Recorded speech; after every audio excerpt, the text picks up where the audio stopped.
Let's do some amazing thrift flip spring decor DIYs. This is a tray I got some time back, must be $1.50 when I bought it.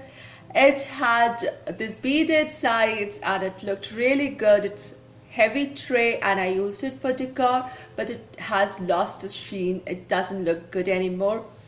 There was some marbling effect that I did with some paint over it. It also started to look dull and aged. I was about to toss it away when I thought it's a good time to give it a new look. This also has this beaded edging all around, which I really liked, but even the beads have lost their luster. Now if you notice, the beads are attached to this rim, outside rim, using a fine wire, and I'm going to take this wire off and take the beads out of these. These beads I'll collect and I'll use it for some future project. Maybe I'll keep it for a while. I'm not using it in this project, but I just want the whole tray. So once I have the whole tray out, I shall clean it and go ahead.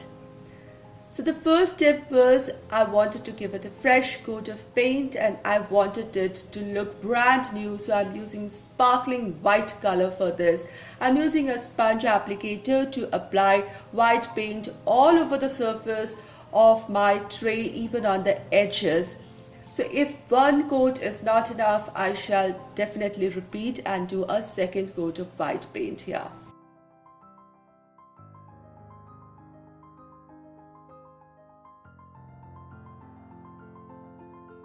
This looks pretty neat, white tray, a clean fresh canvas to work with.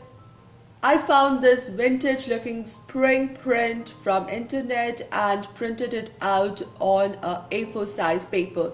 Now this is a great technique that I'm going to share with you. You might have seen it before, but yet I thought I should share this with you here.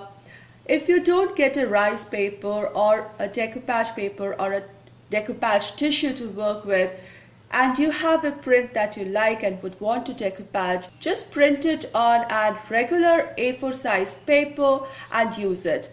Now I'm using some clear tape. Now as you see, I'm applying the clear tape on the back side of my printed page, on the printed area, and then I gently peel it all off. Now as I peel my clear tape off from the back side of my printed paper, it is taking away some layer of the paper with it and making my page much thinner than what it was.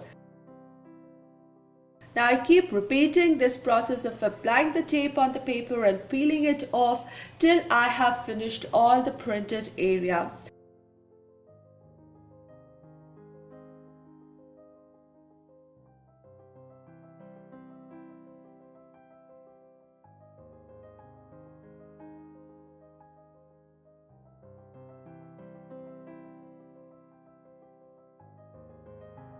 And you see, this is as thin as the decoupage tissue or much thinner than an A4 size paper, and it will merge great with the background wherever it is decoupaged.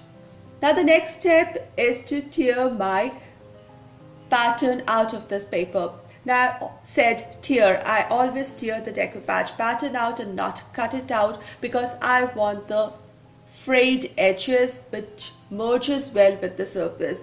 So I took a brush loaded with water and applied it onto the edge of the pattern, away from the pattern, so that the paper gets wet, and then I'm going to gently and carefully tear it out without destroying my print. This jagged or the frayed edges with fibers of the paper sticking out will merge beautifully with the background surface, and you cannot make out where the print started and where the surface where your decoupaging starts or ends. So it's beautiful that way. Next I took a flat brush and some decoupage glue and I'm applying it onto the surface of my tray. Then I gently place my print over it, especially from the center, and then I smooth it outwards. I make sure there are no wrinkles, there are no bubbles underneath. I'm using the same brush to push any bubbles or wrinkles away, and then of course a final coat of decoupage glue to protect my print as well as to give it a little shine.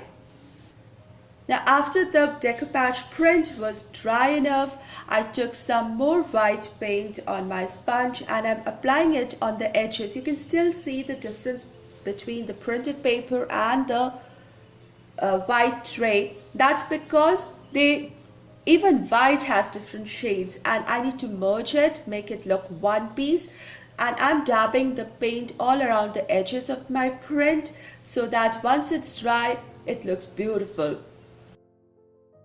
Now what about the edge which had the beads? For this I found this pretty green ribbon in satin with white polka dots on it. It feels spring fresh, and I'm just beading it, or rather I'm just doing a run stitch, just going in through the loops or the circular edge that was there, just feeding it in till I form a full circle, and then I shall glue the two open ends at the back side of the tray.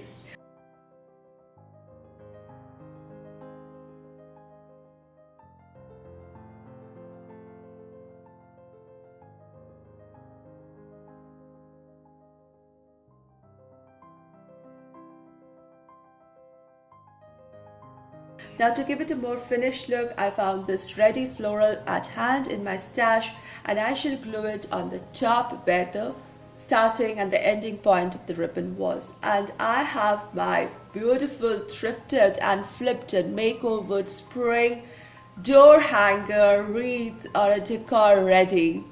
And I'm so very much loving this. It's making me smile. It's making me feel spring fresh. Something I always get when I go out thrifting is a good ceramic mug. Now if I like the mug, I keep it and use it, and if I don't like the design of the mug, but it's ceramic mug after all, one can use it always. So I got this mug. It has prints which I do not like, and it's time for a flip. So from here on it's going to be different layers of paint. So first I'm starting with the base coat of this soft sunny yellow color. It's time for some sun, and I'm applying it all over. If I'm not happy with the first coat, again I'll do a second coat. Once dry, I just love this fresh yellow color. It's sunny, bright yellow color. I love it. I'm taking some gray color on my brush and applying a thin rim at the bottom. It gives that modern, very elegant and expensive chic look because of this color block effect of sunny yellow and gray. Now you can use a painter's tape or you can paint a line specifically. I'm just freehand painting my strip.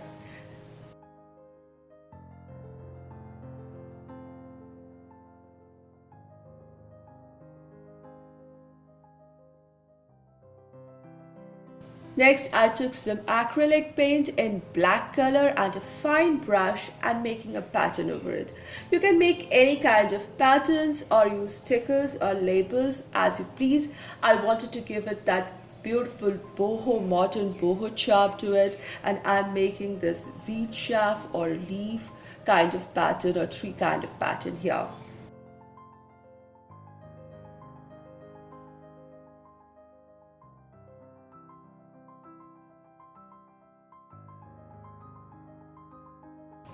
Today's video is part of the Thrift Flip road trip, and I'm so happy to join Teresa from Our Green Acres and Kay and Trish from Crafting Cousins for this challenge, and I'll put link to both the channels and to their this month's playlist down in my description box. Do check out for more ideas. Look at the print, it looks so gorgeous. I'm just in love with this. I have to share with you this planter that I made some time back. I'll link that video down below where I took a mug added some M-Seal face on it, eyes and nose, and then I painted it to look like anthropology face planter. And can you believe I made it for free instead of spending $36 over it? Just one mug and I have this beautiful face planter. Make sure to check the video given in my description box for this.